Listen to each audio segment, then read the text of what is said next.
Hello everyone. चलिए आज का टॉपिक है complex sentence by using adjective close. इससे पहले पहली वीडियो में हमने नाउन क्लोज द्वारा कॉम्प्लेक्स सेंटेंस को पढ़ा था। आज हमारा सेकंड स्टेप है complex sentence by using adjective close. क्या होती है एडजेक्टिव क्लोज, किस प्रकार का से एडजेक्टिव क्लोज का यूज़ करके हम कॉम्प्लेक्स सेंटेंस बनाते हैं, आज इसे स्टडी करेंगे। चलिए स्टार्ट करते हैं students. Complex sentence by using adjective close. पहले हमने आपको बताया था कि कॉम्प्लेक्स सेंटेंस होते क्या हैं। कॉम्प्लेक्स सेंटेंस वो सेंटेंसेस होते हैं जिसमें एक प्रिंसिपल क्लोज और कम से कम एक या एक से अधिक सबऑर्डिनेट क्लोज होती है, जो किसी सबऑर्डिनेट कंजक्शन से आपस में जुड़ी होती हैं, वो कॉम्प्लेक्स सेंटेंस कहलाते हैं। इससे पहले हमने नाउन क्लोज द्वारा कॉम्प्लेक्स सेंटेंस पढ़े कि नाउन क्लोज द्वारा हम कॉम्प्लेक्स सेंटेंस किस प्रकार से बनाते हैं। उसके हमने आपको कंजक्शन किस प्रकार से उसके कंजक्शन का यूज़ किया जाता है वो आपको समझाया था नाउन क्लोज में। आज का हमारा टॉपिक होगा एडजेक्टिव क्लोज। ये एडजेक्टिव क्लोज है क्या? देखिए students, an adjective close is a group of word. जो एडजेक्टिव क्लोज होती है ये एक शब्दों का समूह होता है, एक ग्रुप ऑफ वर्ड होता है विच कंटेन, जिसमें एक सब कम से कम एक सब्जेक्ट होता है एंड ए प्रेडिकेट, और एक प्रेडिकेट होता है, ठीक है। And does the work of adjective, और जो एडजेक्टिव की तरह कार्य करे, या जो एडजेक्टिव की तरह कार्य करे। यह एडजेक्टिव होता क्या है? एडजेक्टिव एक ऐसा वर्ड हुआ जो नाउन और प्रोनाउन को क्वालिफाई करने का काम करता है। इट मीन्स एडजेक्टिव के पास केवल दो ही डिपार्टमेंट होते हैं, एक नाउन होता है और दूसरा प्रोनाउन होता है। एडजेक्टिव जो है अपने से पहले नाउन या प्रोनाउन को क्वालिफाई करने का कार्य करता है। क्लियर? जैसे देखिए एक सेंटेंस एक एग्जाम्पल के माध्यम से समझते हैं। The chair which has a broken leg is mine. देखिए यहाँ पर दी चेयर एक नाउन है, which has a broken leg is mine ये पूरा का पूरा एक प्रेडिकेट है। देखिए विच से पहले जो एंटीसीडेंट के रूप में है वो एक नाउन है, यानी कि जितने भी रिलेटिव प्रोनाउन होते हैं और रिलेटिव एडवर्ब होते हैं जो कि सबऑर्डिनेट कंजक्शन का काम करेंगे, उनसे ठीक पहले जो उनका एंटीसीडेंट होगा वो कोई ना कोई नाउन या प्रोनाउन होना कंपलसरी है। तभी सेंटेंस में ये एडजेक्टिव का कार्य करेगा, जब भी ये विच जो है एक नाउन को क्वालिफाई कर रहा है। क्लियर?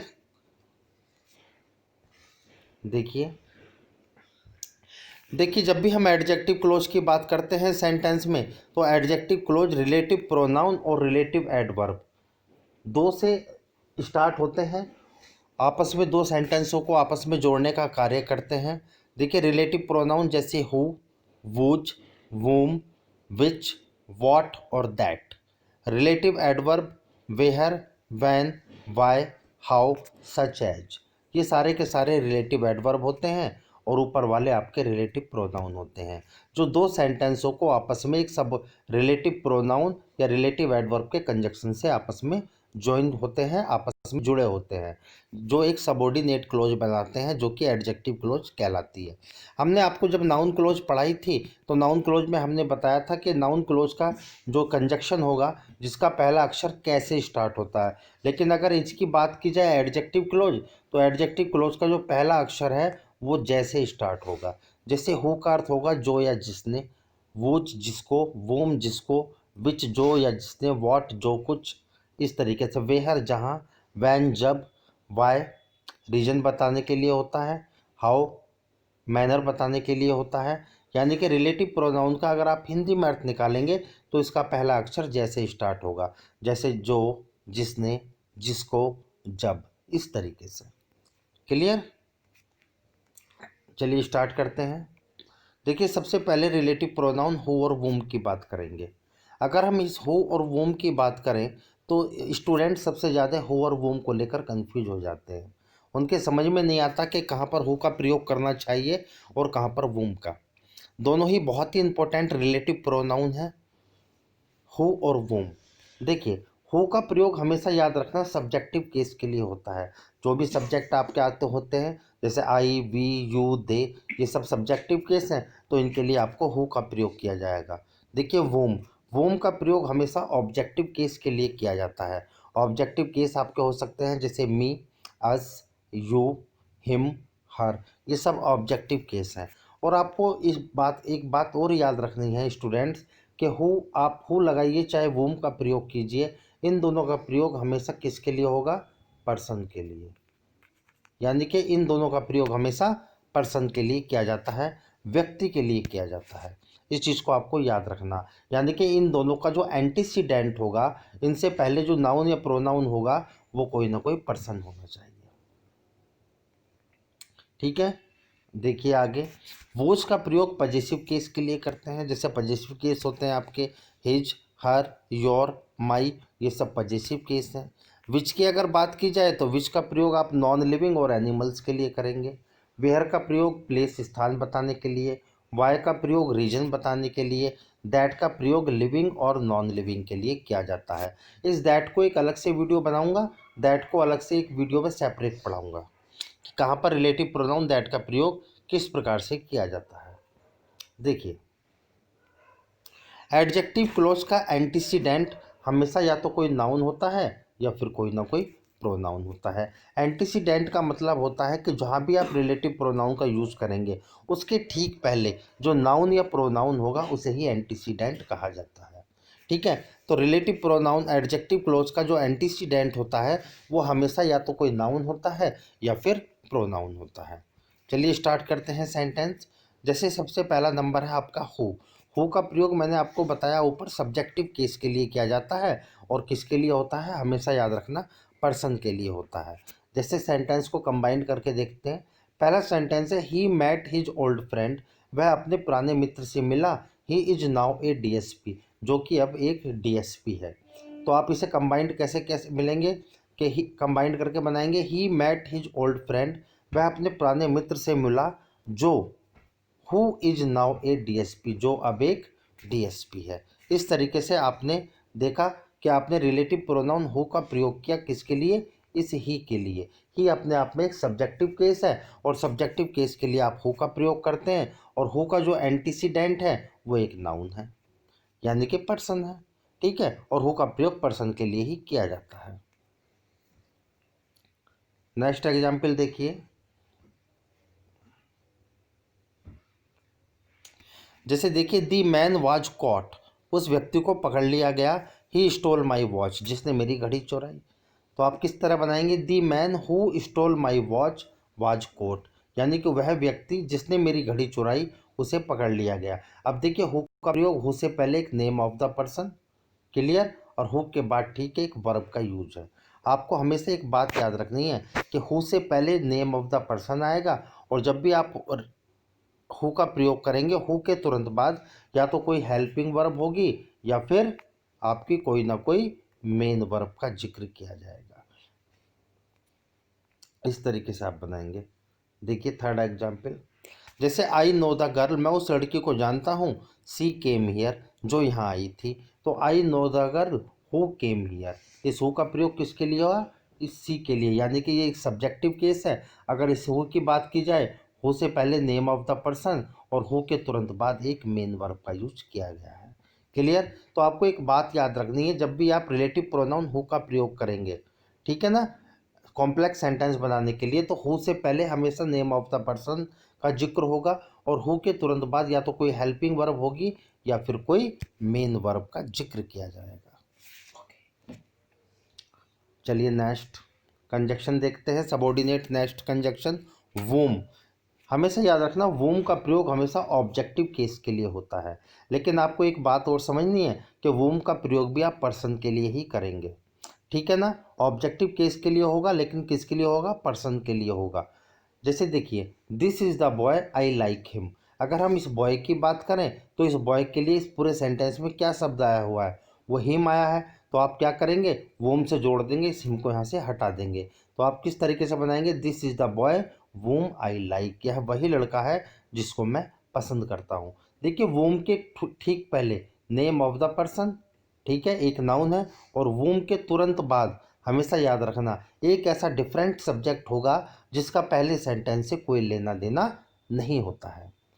जैसे सेकंड सेंटेंस देखिए, I shall always be grateful to him, full stop, he helped me. ठीक है, अब इस सेंटेंस को कंबाइन करके कॉम्प्लेक्स सेंटेंस बनाएंगे। देखिए, आई whom he helped, वोम, I whom he helped. देखिए, वोम से पहले एक आई है, नेम ऑफ द पर्सन हो सकता है, प्रोनाउन है, और वोम के तुरंत बाद एक ऐसा डिफरेंट सब्जेक्ट जिसका पहले सेंटेंस से कोई लेना देना नहीं है। तो आप किस तरीके से बनाएंगे, I whom he helped shall always be grateful to him, इस तरीके से। क्लियर। जैसे देखिए third example, I have a son, I love him very much. अगर इस सन की बात की जाए तो इस सन के बारे में आगे किस शब्द का जिक्र हुआ है, केवल हिम का। तो आप जब वोम से जोड़ेंगे इस हिम को यहाँ से आप हटा देंगे। क्लियर। तो किस तरीके से बनेगा, I have a son whom I love very much, इस तरीके से। देखिए, वोम से पहले नेम ऑफ द पर्सन और वोम के तुरंत बाद आई, एक ऐसा डिफरेंट सब्जेक्ट जिसका पहले सेंटेंस से कोई लेना देना नहीं है। तो आपको वोम के बारे में एक छोटा सा बना लीजिए सूत्र, आप उसे याद रखना कि वोम से पहले हमेशा पर्सन का जिक्र होगा, लेकिन वोम के तुरंत बाद एक ऐसा डिफरेंट सब्जेक्ट होगा जिसका पहले सेंटेंस से कोई भी लेना देना नहीं होता। देखिए नेक्स्ट, वूज। अगर इस